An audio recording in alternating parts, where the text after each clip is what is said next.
Bismillahirrahmanirrahim. Alhamdulillahirabbil alamin wassalatu wassalamu ala asyrafil anbiya'i wal mursalin sayyidina Muhammadin wa ala alihi wa sahbihi ajma'in. Rabbi shrah li sadri wa yassir li amri wahlul 'uqdatam min lisani yafqahu qawli. Rabbi zidna ilman nafi'a warzuqna fahman thaqiba. Allahumma anfa'na bima 'allamtana wa 'allimna alladhi yanfa'una. Subhanaka la ilma lana illa ma 'allamtana innaka antal alimul hakim. Wala haula wala quwwata illa billahil aliyyil azim. Amma ba'd. Qala al-muallif rahimahullah ta'ala wa nafa'na bihi wa bi barakati 'ulumihi fid dharain amin. Wa minhu salatu sunnatil wudu'i. Itu ya. Dan sebagian dari nafil dari salat sunnah yang tidak disunnahkan berjamaah adalah salat sunnah wudu. Salat sunnah wudu aqibal faraghi minhu, setelah selesai dari wudu. Jadi dianjurkan bagi setiap orang yang berwudu, setelah wudu dia salat sunnah wudu. Jadi dia wudu dulu tuh. Wudu, kemudian setelah wudu dia baca doa, baca zikir wudu, ini baca syahadat 3 kali, asyhadu an la ilaha illallah wa la syarika lahu wa asyhadu anna Muhammadan abduhu wa rasuluhu. Allahumma ij'alni minat tawwabin waj'alni minal mutatahhirin waj'alni min ibadikas. 3 kali. Seraya tangannya ngadep ke langit, mukanya ke pandangan kita ke langit, ke atas. Kita baca syahadat.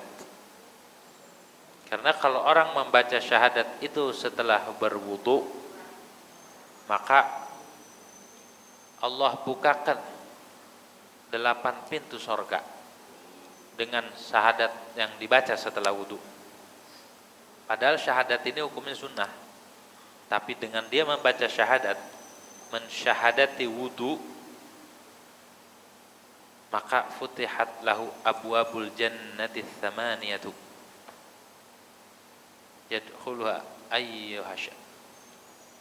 Dia bisa masuk dari mana saja, min ayyuhasya, yang mana saja dia mau masuk silahkan. Maka jangan ditinggalkan zikir tersebut, karena sangat luar biasa keutamaannya. Pintu sorga aja terbuka dengan syahadat, apalagi berarti kan tandanya Allah redho ya. Kalau pintu sorga dibuka berarti kan yang punyanya ridho. Yang punyanya siapa? Allah subhanahu wa ta'ala. Dengan syahadat semua bisa kebuka. Syahadat itu kunci. Kita pengen bahagia, kuncinya syahadat. Kuncinya kita baca syahadat dengan ikhlas dari hati. Kalau kita mau membuka hati seseorang yang keras, maka kita bersyahadat kepada sang pemilik hati. Ini orang keras banget, diomonginnya susah. Ini hewan keras banget nih, bandel banget. Kita syahadatin. Pintu sorga aja yang luar biasa susahnya dimasukinya, kebuka dengan syahadat. Begitu istimewa amalan syahadat. Padahal setelah wudu itu sunnah. Jadi kalau kita mau mendobrak pintu seseorang, pintu hati, maka syahadatin asyhadu an la ilaha illallah wa asyhadu anna Muhammadan rasulullah. Begitu. Nah, setelah wudu syahadat, habis syahadat 3 kali baca inna anzal. Berapa? 3 kali. Inna anzalna fi lailatul qadar. Kalau itu mah enggak usah ngada ke langit tangannya, baca inna anzal. Habis baca inna anzal, baca ayat kursi sekali ataupun 3 kali. Itu amalan setelah wudu. Kalau orang mengamalkan amalan-amalan yang diajarkan oleh Rasulullah sallallahu alaihi wasallam dan yang diajarkan oleh ulama salaf, maka dengan kebaikan dia akan dekat dan mudah, dimudahkan segala jalan kebaikan. Kata Imam Haddad, beliau katakan Wa'lam annal musara'ata ilal khairat wal muhafazat wal muhafadzah 'alal ibadat wal mudawamata 'alal ta'at da'bul anbiya'i wal awliya'i fi bidayatihim wa nihayatihim. Dan ketahuilah olehmu bahwa bersegera kepada kebaikan. Kita melakukan kebaikan segera, mau sholat, mau amalan-amalan apa aja dah yang bentuknya kebaikan, mau yang wajib ataupun yang sunnah. Kalau di dalam diri kita gemar, giat dan cekatan dalam melakukan kebaikan, dalam menggapai ridha Allah, mencari ridha Allah Subhanahu wa taala di dalam beramal. Wal muhafadzata 'alal ibadah, dan menjaga atas ibadah. Wal mudawamata 'ala ta'ah, dan dia langgeng atas ketaatan. Ketahuilah katanya, itu termasuk perilaku para nabi dan para aulia. Ini perilaku kaum salihin. Termasuk tadi baca syahadat setelah wudu, itu perilaku para nabi, ajaran Nabi Muhammad SAW, dan yang diamalkan oleh orang-orang saleh, para aulia. Baik di dalam awal perjalanan spiritual mereka mencari ridha Allah, maupun di akhir perjalanan mereka, di puncak perjalanan mereka di dalam menggapai ridha Allah. Kebiasaan mereka itu adalah segera ketika ada perintah Allah, tidak menunda, terus dia mudawamah, terus dia istiqomah menjalankan perintah Allah Subhanahu wa taala. Apa dasarnya mereka itu? Karena ada rasa cinta kepada Allah Subhanahu wa taala. Orang kalau cinta sama sesuatu, kalau cinta sama seseorang dah, misal kita cinta sama seseorang, siapa aja orangnya mah, kemudian orang yang kita cintai nyuruh, tolong ambilin tas, itu belum diambil udah girang hatinya, benar nggak? Tas yang mana, padahal dia belum tahu, tapi udah perasaan tuh udah girang, dicari aja tas, yang mana tasnya ya? Perasaan tuh udah girang. Kenapa dia girang? Kenapa dia cekatan? Karena cinta. Begitu juga para aulia dan para nabi, kenapa dia konsisten terhadap perintah Allah? Mereka cekatan, mereka segera melaksanakan perintah Allah Subhanahu wa taala. Mereka mudawamah, mereka menjaga perintah Allah karena mereka cinta. Apa aja kalau didasari rasa cinta, maka kerasa enteng, kerasa mudah, kerasa ringan. Begitu juga kita mengamalkan nih wudu, sholat sunnah wudu.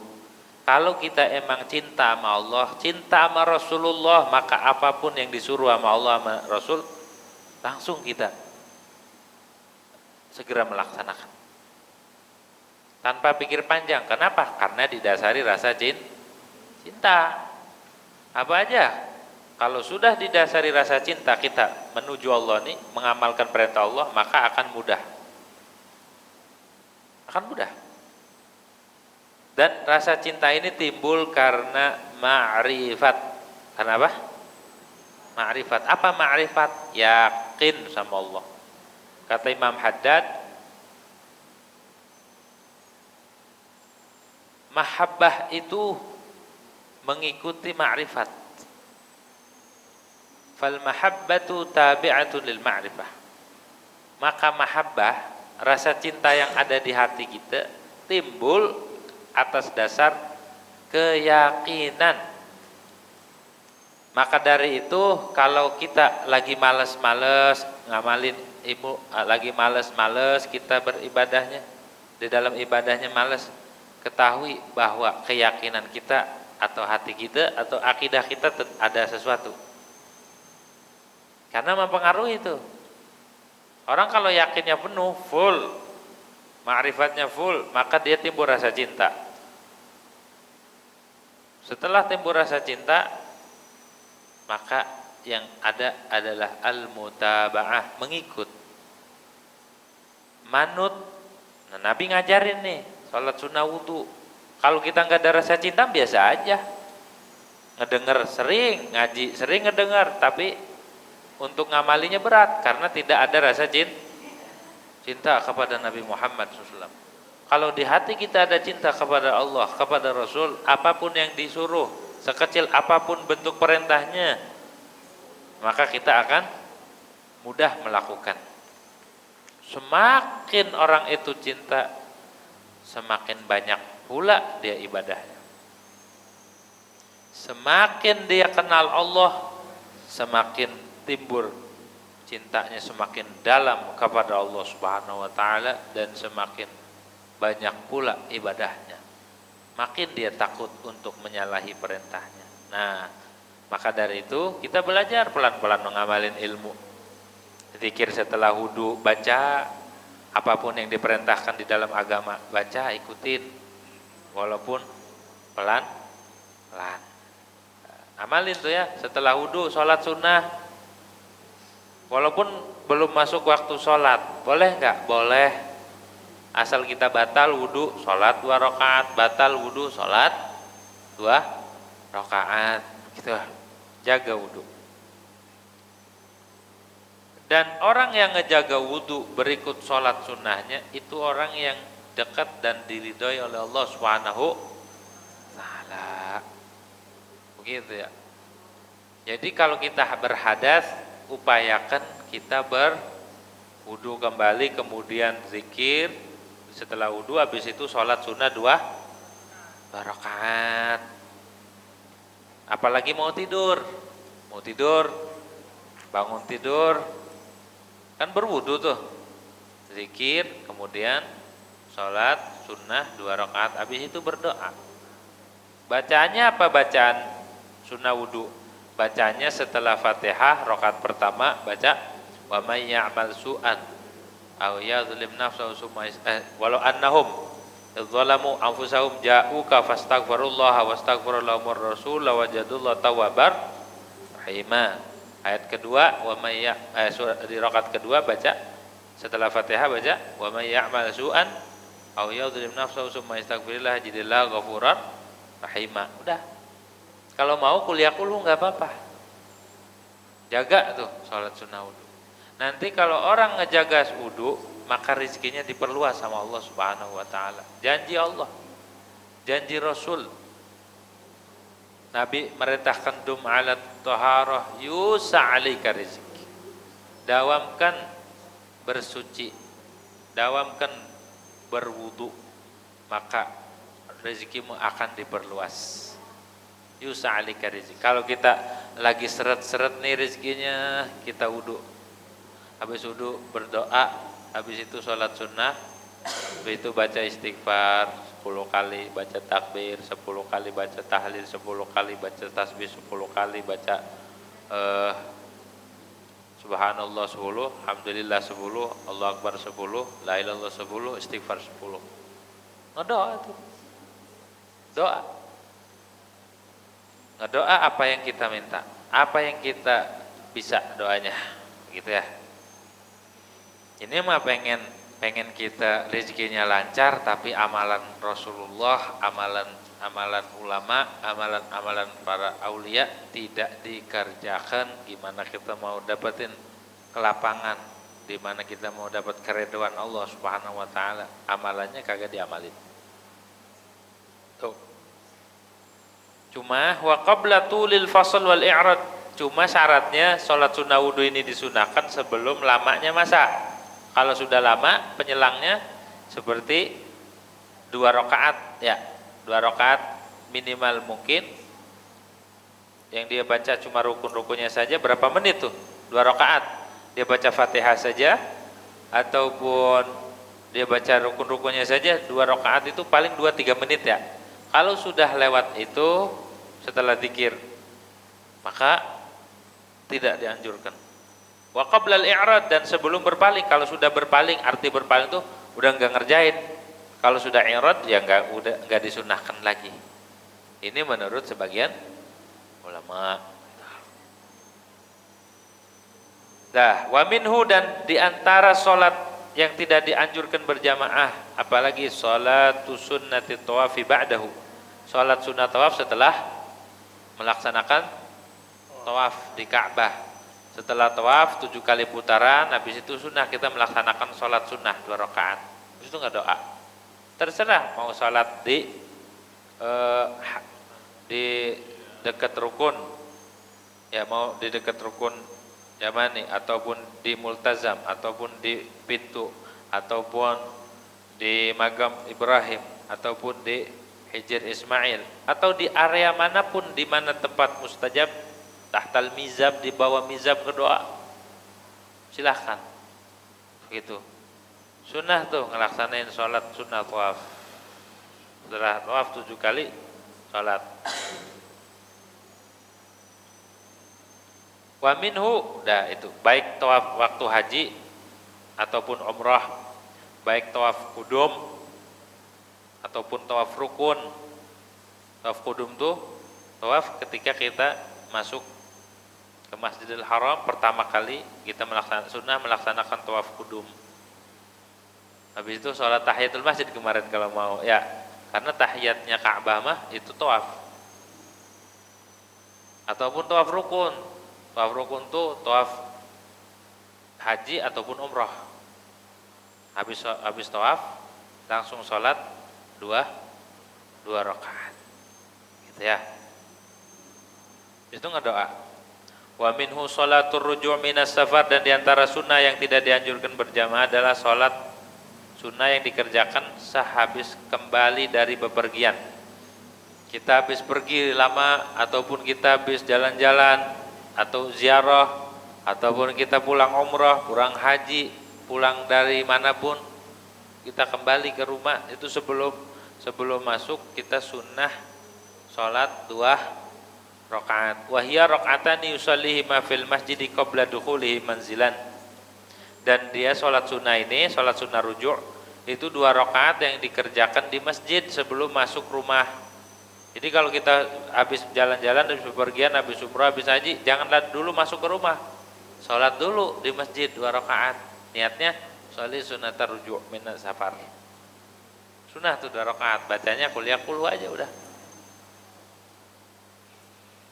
Fa in fa'alahu ma ba'da dukhul fi manzilika. Kalau sudah masuk rumah gimana? Boleh enggak? Boleh. Maka jikalau dia sudah masuk ke dalam rumah, maka jikalau dia mengerjakan 2 rakaat setelah masuk ke rumah, cukup. Tapi sunnahnya di masjid. Jadi kalau kita pulang dari mana-mana ke masjid dulu, mampir sholat 2 rakaat baru masuk rumah. Kalau dikerjanya di rumah katanya tadi cukup kafa. Dah. Wa minhu sholatu ba'dal adzan, dan di antara sholat sunnah yang tidak dianjurkan berjamaah adalah sholat sunnah adzan, sholat sunnah setelah adzan. Namanya sunnatul adzan. Jadi habis adzan 2 rakaat, habis adzan 2 rakaat. Ini dianjurkan oleh Rasulullah SAW. Setelah kita selesai mendengarkan adzan, kita ngedoa tuh, doa adzan, hafalkan doanya. Doa setelah adzan hafalkan. Agak beda kalau maghrib sama subuh. Kalau doa selain maghrib sama subuh sama, Allahumma rabb hadhihi da'wati tammah. Kalau selain itu, Allahumma inni as'aluka 'inda huduri salatik wa aswati du'atik wa itbari naharik wa iqbali lailik an tu'tiya Muhammadan al-wasilata wal fadilah, dan seterusnya. Beda tuh subuh sama maghrib mah. Ada bahasa-bahasa, ada doa di dalam kitab Bidayatul Hidayah diterangkan begitu. Tapi andai kita baca doa yang umum, Allahumma rabb hadhihi da'wati tammah salat, enggak apa-apa. Perhatikan di dalam doa ini siapa yang didoain? Hah? Di dalam doa setelah adzan itu dikabul, mustajab. Makanya ketika ada orang adzan, diam. Habis itu ngikutin, jawabin adzan. Habis itu baru kita doa. Kenapa? Doa setelah adzan itu karena lagi dibuka pintu langit ketika adzan tuh.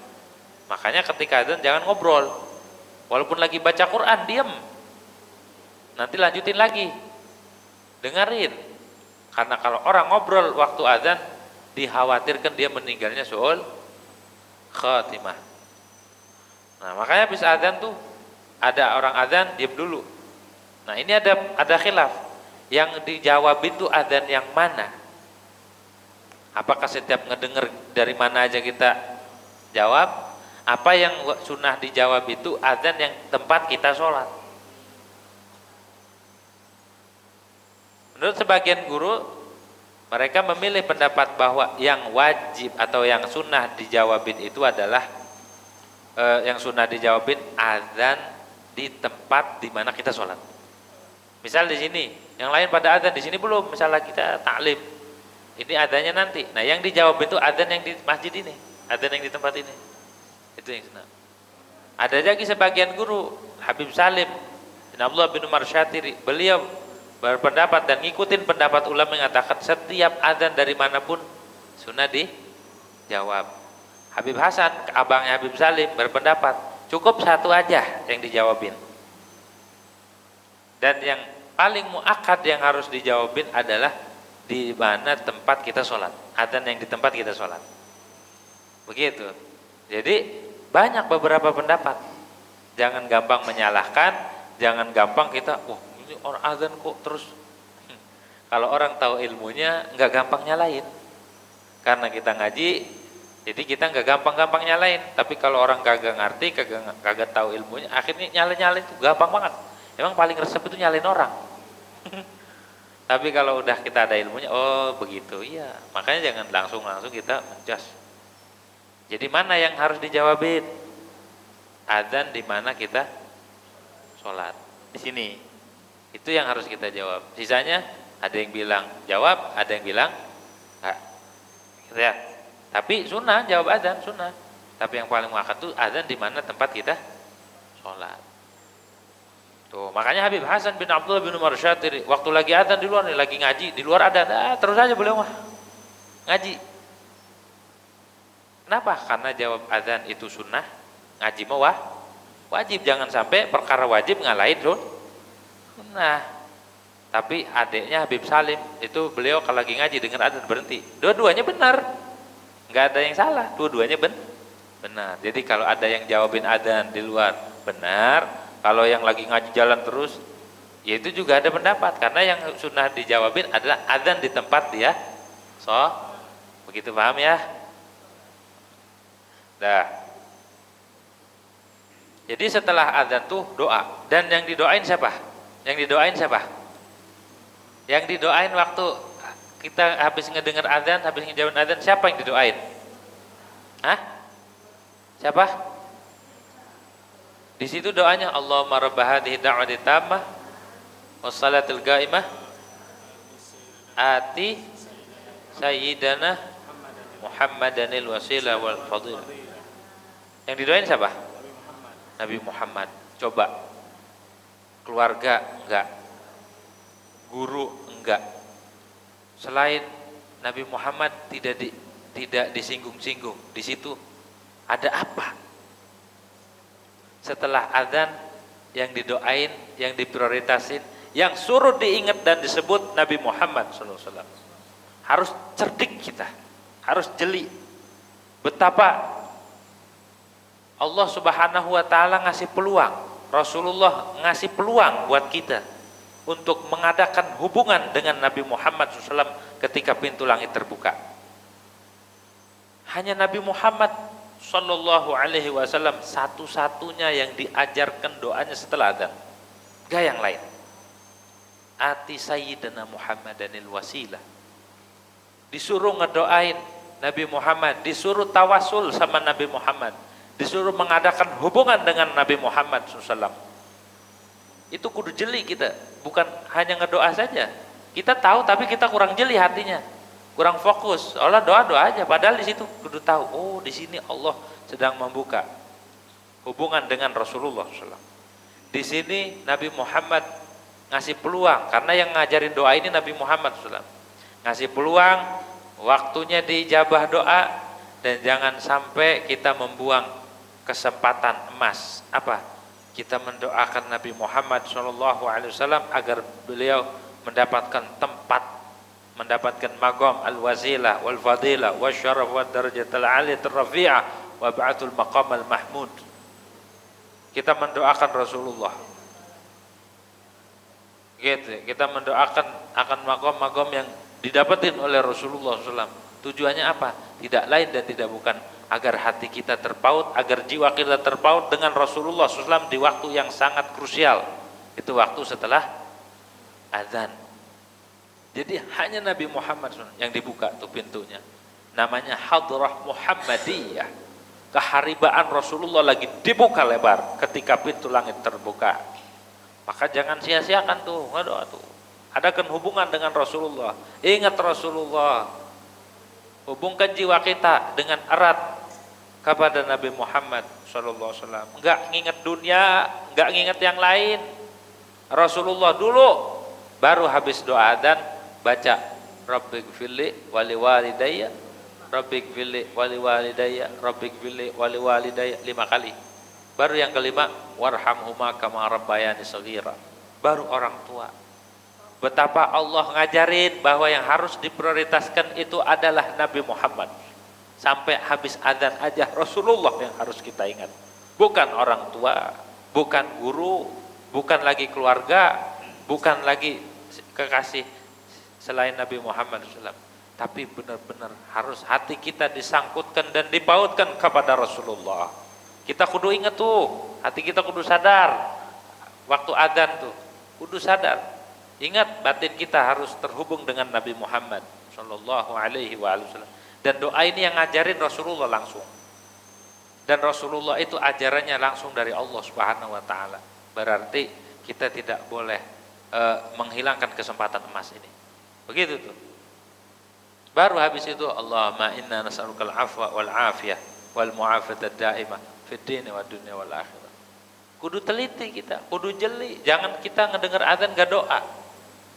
Doa ini harus dijalankan, harus didawamkan. Karena di sini ada rahasia yang orang jarang ngeh. Ada rahasia yang orang itu lalai, lupa. Ada rahasia di mana hubungan kita dengan Nabi Muhammad SAW dijalin setelah azan. Begitu tuh ya. Nah, jadi Nabi Muhammad yang buka pintu itu. Habis itu baru sholat. Sholat sunnah azan. Namanya sholat sunnah azan. Jadi Rasulullah dulu, baru amalan kita. Nah, jangan ditinggal itu doa. Itu sangat istimewa doa setelah azan. Habis itu sunnah, habis itu sholat sunnah. Di antaranya lagi nih, sholat sunnah yang dianjurkan. Wa minha raq'ataz zafaf. Tusannu salatu likullin minaz zawj waz zawja ba'da al-ijtima' wa qabla al-liqa' yanwi bima sunnataz zafaf. Ada lagi salat sunnah zafaf. Salat sunnah anten baru. Malam pertama. Jadi habis akad, habis itu pesta ya. Habis pesta kelar malam, di malam pertama Syahrul Asal, bulan madu. Di situ jangan gerasak gerusuk. Copot dulu ininya apa?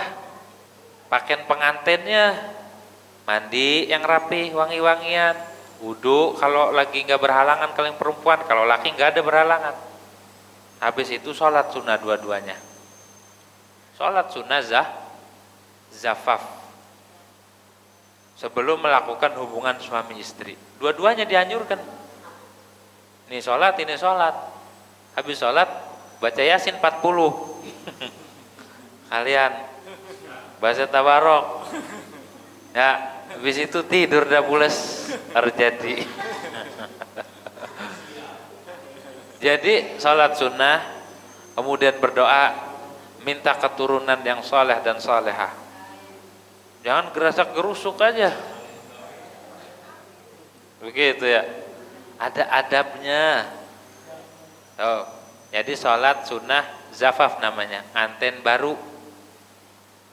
Pas habis akad udah sah jadi suami istri, Kemudian malam pertama bulan madu itu sholat jangan ditinggal. Mentang-mentang udah jadi suami istri, udah lupa segalanya. Lupa dunia, lupa akhirat. Udah lupa segalanya. Udah.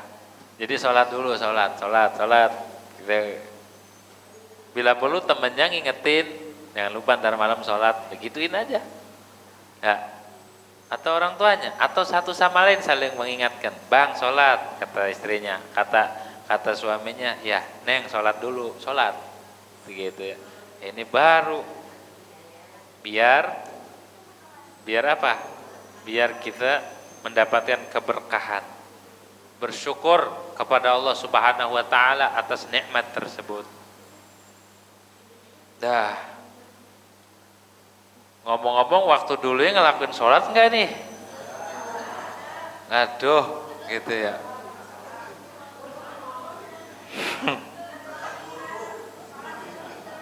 Orang subuh aja ketinggalan ya? Mandi aja enggak ya?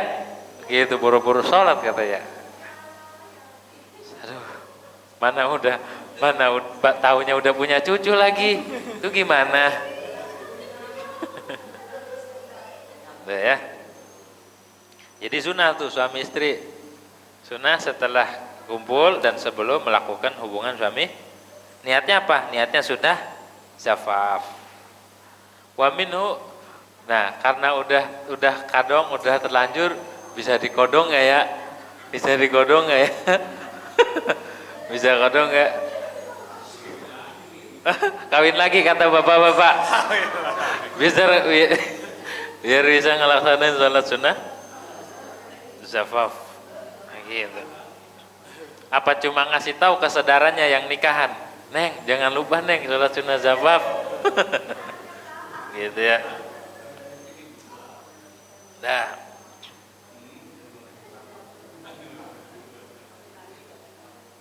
wa minhu salatul hajati, dan diantara sholat sunnah yang dianjurkan dan yang tidak dianjurkan berjamaah, sholatul hajat, sholat sunnah hajat. Kalau kita punya hajat apapun, sholat sunnah. Wa tahsulu bi raka'ataini, dan hasil sholat hajat ini dengan cukup 2 rakaat. Bianwi bi ma qadha hajati, dia niat dengan 2 rakaat ini agar tertunaikan hajatnya, biar hajatnya qabul. Sholat sunnah hajat, ya. Boleh sholat sunnah hajat baca qulunya 100 diketeng jadi 4, boleh 20 ya, ataupun dari berapa 50 40 jadi mundur 40 tambah 30 70 ya, dari 20 10. Jadi rakaat pertama 40, rakaat kedua 30, ntar di rakaat ketiga 20, rakaat terakhir 10. Pas nggak 100? Pas ya? 70 tambah 30 100. Itu sholat hajat. Kalau kita ada hajat, apakah lagi jual tanah orang laku-laku, lagi tanah orang, apakah kita lagi bisnis apa, enggak laku-laku, ini susah, sholat hajat. Apa kita punya hajat apa aja, sholat hajat dulu gitu. Berapa rakaat? Boleh 2, boleh 4. Yang cakep tuh diiringi dengan puasa sunnah ya, puasa sunnah. Apalagi kalau dilakukan di dalam kitab Fawaid Al-Habib Salim bin Abdullah bin Marsyatiri, boleh kita kerjakan mulai dari Rebo, Kemis, Jumat, puasa 3 hari. Malamnya sholat hajat. Selama 3 hari ini dia baca wirid ya dzat taul, ya dzat tauli, wahai zat yang memiliki nikmat, wahai zat yang memiliki anugerah, wahai zat sang pemberi. Begitu maknanya. Ya dzat taul, ya dzat tauli, ya dzat tauli. Jangan berhenti sampai 3 hari. Dari Sabtu baru buka. Kata Habib Salim, siapa yang mengamalkan ini, maka di hari keempat, dia kan ke puasa tuh hari Sabtu, itu Allah sudah tunaikan hajatnya. Dia akan melihat sir Asmaul Husna, isim Allah Subhanahu wa taala, ya dzat tauli. Gitu, ya dzat taul, ya dzat taul, ya dzat taul, ya dzat tauli, ya dzat tauli, ya dzat tauli. Terus saja baca. Jangan berhenti-berhenti. Jangan berhenti-berhenti selain dia makan, minum, buang hajat sampai dia selesai 3 hari doang. Gitu ya. Jadi kalau pengen kita tertunai hajatnya, baca itu. Buang hajat apa aja. Dah titik. Wa amma itu sababil mutaakhir. Adapun sholat sunnah yang memiliki sebab yang tertunda yang belakangan, fala tusannu fil jama'atu, maka tidak disunahkan padanya berjamaah. Ada sholat sunnah yang sebabnya belakangan, itu enggak sunnah berjamaah. Mana? Famina sholatu taubah, diantaranya adalah sholat taubat, sholat sunnah taubat. Syukur-syukur dilakuin tiap hari. Sholat sunnah taubat, sholat sunnah. Banyakkan kesalahan, setiap kita punya kesalahan, pasti punya dosa. Enggak ada yang tidak punya. Maka waktunya itu paling cakep malam. Ya, habis tidur atau sebelum tidur, takutnya enggak bangun lagi tidurnya. Kan udah tobat. Atau dikerjakan habis sholat maghrib, ataupun dikerjakan di waktu isyraq, di waktu duha, sholat sunnah taubat, biar mempermudah urusan kita, biar dipermudah segala urusan. Karena yang namanya kita pasti punya salah, mau disengaja ataupun tidak, mau besar ataupun kecil pasti. Maka dianjurkan kita. Waya rakaatani qabla taubah. Dan ini sholat sunnah taubat ini 2 rakaat sebelum taubat. Yanwi bihima sunnat taubah, dia niat akan sunnah taubat. Wa tasihhani ba'daha, dan sah dilaksanakan setelah taubat. Taubat itu ada 2. Taubat itu ada 2. Ada taubat dari hak Allah, ada taubat dari hak adami. Kalau taubat ada hak Allah, cukup kita dengan menyesal, kemudian dia mencabut diri dari perbuatan maksiat, dan yang ketiga dia azam kuat tidak akan melaksanakan di masa depan. Itu tobat tuh. Menyesali perbuatan yang sudah dilakukan, kesalahan-kesalahan yang dilakukan, kemudian dicabut diri, udah tinggalkan. Kalau dia lagi maksiat, tinggalkan maksiatnya. Kemudian di hati dia azam kuat tidak akan mengulangi lagi. Ini pada hak Allah. Kalau dia ninggal sholat, kodok sholatnya. Kalau dia ninggal puasa, kodok puasanya. Kalau dia ninggalin zakat, bayar zakatnya, tunaikan. Kalau dia melakukan maksiat apapun, segera taubat. Taubat, apa aja maksiat mah, banyak maksiat mah. Tinggal sholat, akad zina, mencuri dan lain sebagainya, taubat. Begitu ya. Sebelum matahari terbit dari barat ataupun sebelum dia keluar roh, masih diterima. Allah Maha Pemurah. Kalau udah taubat, serahin sama Allah. Allah Maha Penyayang, Allah Maha Pengampun, terserah Allah. Begitu ya. Allah Maha Penyayang. Kita jangan putus asa. Walaupun sebanyak apapun dosa kita, rahmat Allah lebih luas. Habis itu baru dia sungguh-sungguh. Itu tobat. Kalau tobatnya orang-orang soleh itu tobat dari ninggalin sunnah, tobat dari makruh. Kalau kita mencukup tobat dari yang haram, udah itu wajib itu. Begitu. Ada hak Allah dulu lawan orang tua, ya. Dulu sering nunda sholat, ataupun sering ngeremehin, ataupun sering ngelakuin maksiat yang menurut pandangan agama itu enggak benar dilaksanain. Nah, itu tobat. Gitu ya. Ada lagi tobat dari hak adami, sangkut paut sama manusia. Entahkah dia dulu ngambil sendal, ataupun ngambil barang temennya, ataupun dia mencuri, atau dia menggosok, maka tobatnya harus dikembalikan. Selain yang 3 tadi, tambahin, dia harus mengembalikan kalau masih ada barangnya. Kalau kita ngambil barang, kalau kita utang belum bayar. Kalau kita punya sangkutan, kalau ada titipan, serahin. Kalau kita pernah ngambil barang tetangga ataupun hak orang ataupun tanah nih, ataupun makan gak bayar, makan di warteg, makan bakso, habis itu kabur aja, pura-pura nyari toilet, tahu-tahu kabur, bayar. Ya, yang dulu ngambil permen, beli 2 ngambilnya 5, bayar. Yang dulu ngambil seragam belum lunas, bayarin. Begitu tuh. Makanya kenapa kita urusannya nggak pernah beres? Mungkin ada hak orang yang kemakan nama kita. Ya, make barang orang tanpa izin, itu juga kudu minta ridho. Kita ngomongin orang, kita minta ridho dulu. Ngomong, begitu ya. Itu cara taubatnya. Cara taubat dari hakul adami. Ya. Kalau kita pengen lancar urusannya, kalau kita pengen mendapatkan ridha Allah, urusan sama manusia kelarin dulu. Kalau dulu pernah mukul orang minta ridho, bang dulu pernah mukul, minta ridho bang ya. Gitu bang, dulu saya minta ridho. Pernah nyakitin, pernah ngezolimin, hati-hati. Orang kalau dizolimin Allah yang turun tangan. Dan Nabi pun ngewanti-wanti, ittaqu da'watal mazlum. Awas takut sama sumpahnya orang yang dizolimi. Kenapa? Karena antara Allah dan antara doanya nggak ada hijab. Fa innahu laisa bainahu wa bainallahi hijabun. Laisa bainahu wa bainallahi hijab. Nggak ada hijab. Jadi doanya ijabah kalau orang teraniaya. Hati-hati itu ya, minta maaf, minta ridha. Jangan sampai kita menzalimi.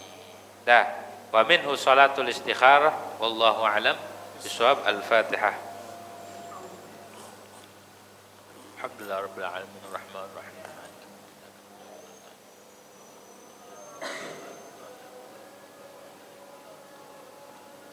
Amin.